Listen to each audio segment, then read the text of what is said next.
Hello student, welcome to my channel. Today we are going to discuss next topic, that is frame of reference, chapter 3rd. So देखिए frame of reference क्या चीज़ है. So system related to which its position of a motion of a body is specified is called frame of reference. कोई भी system के अंदर जब आप किसी भी ऑब्जेक्ट की मोशन या किसी की पोजीशन के बारे में बात करें, उसे हम फ्रेम ऑफ रेफरेंस बोलेंगे.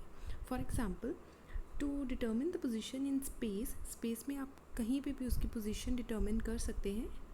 We use Cartesian coordinates in frame of reference. मान लीजिए frame of reference Cartesian system, आपको पता है कि क्या चीज़ होती है. This is the X axis, Y axis and Z axis. यहाँ पे आपका ओरिजिन है ओ. ठीक है, इस तरह से एक्स वाई और जेड एक्सिस जब बन जाए, इसे हम कार्टेशियन कोऑर्डिनेट्स बोलते हैं. अब इसको समझने के लिए अपने रूम की छत देखिए. छत के बिल्कुल कॉर्नर में देखिए, यहाँ पे 3 एक्सिस हैं. किसी को भी मान लीजिए एक्स एक्सिस, एक को मान लो वाई एक्सिस, एक को मान लो जेड एक्सिस. अब देखिए उसके बिल्कुल सेंटर में आपका फ़ैन लगा हुआ है. ठीक है, चाहे तो आप छत की एग्जांपल ले रहे हो तो फ़ैन कंसिडर कर लो. फॉर एग्जांपल आप अपनी नीचे फ्लोर की एग्जांपल ले रहे हो, जहाँ अपना कॉर्नर देखिए, वहाँ पे भी सिमिलरली एक एक्स एक्सिस है और एक वाई एक्सिस जो ज़मीन पे है. जो वॉल पे है वो आ जाएगा आपका जेड एक्सिस. सो चाहे अपनी पोजीशन ले लीजिए, किसी की भी पोजीशन हम कंसिडर करते हैं. लेट अस सपोज आप यहाँ पे बैठे हो. ठीक है, सो इस पोजीशन पे बैठे हो. ओरिजिन से आप कितना दूर हो, आपकी डिस्टेंस कितनी है, आपकी पोजीशन कितनी है, क्या आप मोशन में हो या फिर रेस्ट में हो.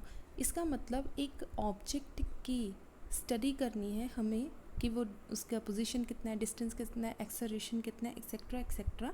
इस पूरे सिस्टम को हम क्या बोलेंगे, फ्रेम ऑफ रेफरेंस.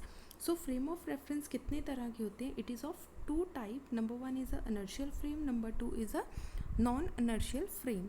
ठीक है जी. सो अगला पढ़िए हमारा इनर्शियल फ्रेम ऑफ रेफरेंस क्या चीज़ है हमारी. सो देखिए आगे, any frame of reference which is either at rest, चाहे तो कोई भी फ्रेम ऑफ रेफरेंस रेस्ट पे हो और मूविंग विद यूनिफॉर्म वेलोसिटी. ध्यान से सुनना ये वाली एग्जांपल. मान लीजिए आपके पास एक बस है. बस के अंदर एक ऑब्जर्वर बैठा है. ठीक है, जो सारा कुछ देख रहा है. एक ज़मीन पर एक बॉल पड़ी है. ठीक है, हम पहले ये वाली एग्जांपल लेंगे रेस्ट वाली, फिर सेकंड मान के चलेंगे मूविंग विद यूनिफॉर्म वेलोसिटी. मान लीजिए ये वाली जो बस है, जब ये चल रेस्ट पे है, तो both objects are at rest. Observer क्या देख रहा है कि जो बॉल है वो हिल नहीं रही, वो एक ही पोजीशन पे रुकी हुई है. सो इस तरह की पोजीशन को, इस तरह के फ्रेम को हम क्या बोलेंगे, इनर्शियल फ्रेम ऑफ रेफरेंस. इसका मतलब बस एक्ट करेगी as a frame of reference की तरह.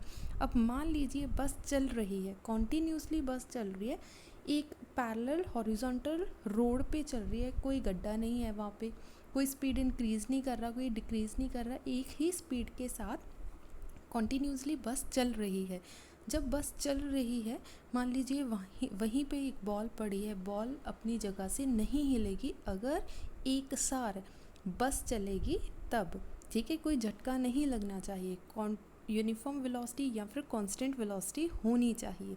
इस तरह से वो वाली बस एक्ट करेगी as an inertial frame of reference. Is that clear? आप इसकी सेकंड एग्जांपल भी लिख सकते हो. मतलब आप इसको दूसरी तरह से कैसे लिख सकते हो, दोनों में से आपको एक एक डेफिनेशन लिखनी है. कोई एक डेफिनेशन आप चूज़ करना. मैंने यहाँ पे 2 लिखी है. Frame of reference in which the Newton first law is applicable, जिसमें न्यूटन फर्स्ट लॉ एप्लीकेबल हो. अब न्यूटन फर्स्ट लॉ क्या है, कुछ बच्चों को मे बी ना पता हो. न्यूटन फर्स्ट लॉ क्या होता है, अगर कोई चीज़ रेस्ट पे पड़ी है तो कॉन्टीन्यूसली रेस्ट पे होगी. अगर कोई ऑब्जेक्ट मोशन में है तो वो कॉन्टीन्यूसली मोशन में होगा. ठीक है, जब तक एक्सटर्नल फोर्स नहीं लगती. सो ये न्यूटन्स का फर्स्ट लॉ है. इसको लॉ ऑफ इनर्शिया भी बोलते हैं. सो फ्रेम ऑफ रेफरेंस की फर्स्ट एग्जांपल देखिए, अ train moving on a horizontal track with constant velocity. Horizontal मतलब सीधा सीधा ट्रैक है, कोई बीच में मोड नहीं आ रही. सो कांस्टेंट वेलोसिटी है, मतलब एक ही वेलोसिटी के साथ ट्रेन चल रही है. Rocket moving with constant velocity relative to the earth, earth से रॉकेट जा रहा है ऊपर की तरफ, सो एक ही स्पीड से ऊपर की तरफ जा रहा है, इसका मतलब उसका अंदर वाला जितना भी ऑब्जेक्ट है, सामान है, वो नहीं हिलेगा। A lift moving upward and downward with an acceleration, जब आप लिफ्ट के अंदर हो, अगर सेम स्पीड से ऊपर जाएगा, सेम स्पीड से नीचे आएगा, तो कोई झटका नहीं लगेगा। ठीक है, मोशन की बात हो रही है। ये था हमारा frame of reference.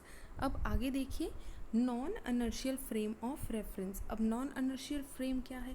Any frame of reference with variable velocity, variable मतलब बार बार वेलोसिटी चेंज होगी, is accelerated is called non inertial frame of reference.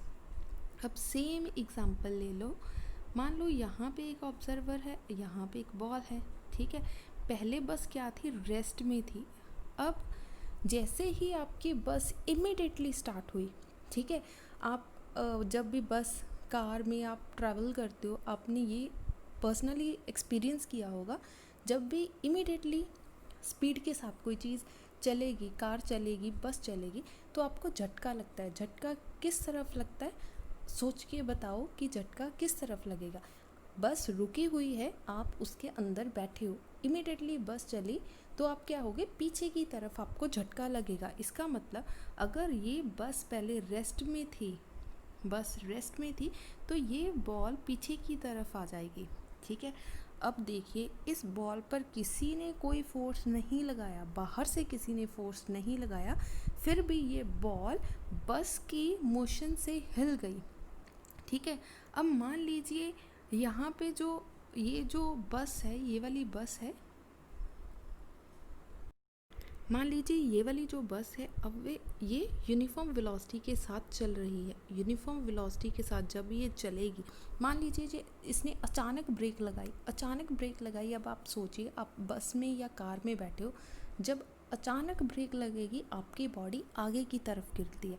इसका मतलब उस टाइम ये वाली बॉल किस डायरेक्शन में जाएगी? आगे की तरफ जाएगी।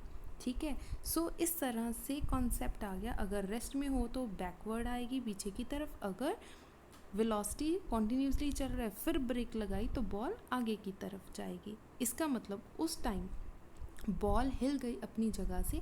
सो इस बस को उस टाइम हम क्या बोलेंगे? Non inertial frame of reference, जब आपकी वेलोसिटी सेम नहीं होगी। यहाँ पे न्यूटन्स फर्स्ट लॉ एप्लीकेबल नहीं होगा।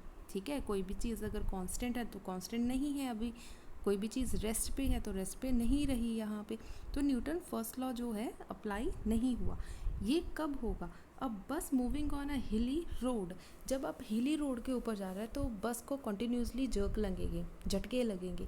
अगर ये वाले झटके लगेंगे, इसका मतलब यहाँ पे कांस्टेंट वेलोसिटी नहीं है, तो ये वाली उस टाइम आपकी बस, आपकी कार एक्ट करेगी as a non inertial frame of reference. अब बस स्टॉप और स्टार्ट ऑल ऑफ सडन क्यों लिखा है? जब अचानक से ऐसा होगा, अचानक ब्रेक लगेगी या फिर अचानक से गाड़ी आपकी चलेगी, उस टाइम आपका जो भी जर्क लगेगा, उस टाइम पे आपकी बस को हम बोलेंगे non inertial frame of reference. या फिर अ मूविंग मैरीगो राउंड आपने देखा होगा, आपका एक झूला होता है जिसमें आप बैठ कर कॉन्टीन्यूसली घूमते हो, उसमें भी ऐसे ही होता है। आप एक जगह पे बैठे हो, वो मैरी गो राउंड घूम रहा है, तो आपको झटके लगते हैं उसमें भी। ठीक है जी, सो ये हमारा एक छोटा सा टॉपिक था। अगर कोई प्रॉब्लम हो तो you can ask. Thank you.